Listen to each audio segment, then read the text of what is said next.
Before we unravel the secrets of Eve, the serpent, and the Great Mother, I want to ask you something personal. When you think of Eve's Garden of Eden experience, how does it make you feel? Do you feel shame, curiosity, anger, or something else? Hold on to that feeling as we journey through the real roots of this story.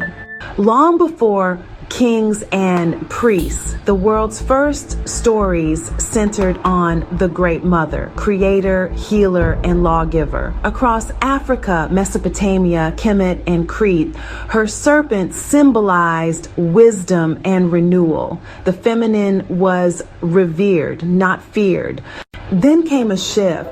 The Genesis story reimagined the serpent, once a guide, as a tempter. Eve, seeking knowledge, is punished. Her curiosity, once sacred, becomes the source of shame. Suddenly, the womb is dangerous, and the feminine must be controlled. Why was women's power recast as a threat? What do you think the serpent really represents? As patriarchy took hold, women's oracles and birthing temples were destroyed. Midwives and priestesses were branded heretics. In Europe, midwives who carried women's healing wisdom were branded as witches and hunted. In Israel, Asherah, sometimes called the Queen of Heaven, is mentioned in Jeremiah, but never affirmed in worship, and over time her presence faded from tradition. The sacred wisdom of the womb was silenced, replaced by fear and envy. Want more? Subscribe to our Substack for deeper dives into womb envy, the psychology of matriarchy, patriarchy, and reclaiming the deep feminine.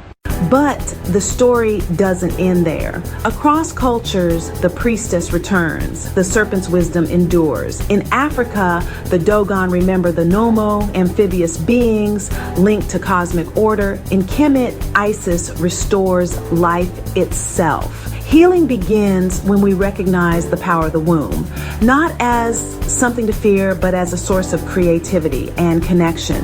So what would it mean to reconcile with the deep feminine today? How might your life, your community, or our world change if we honored instead of feared Eve's legacy?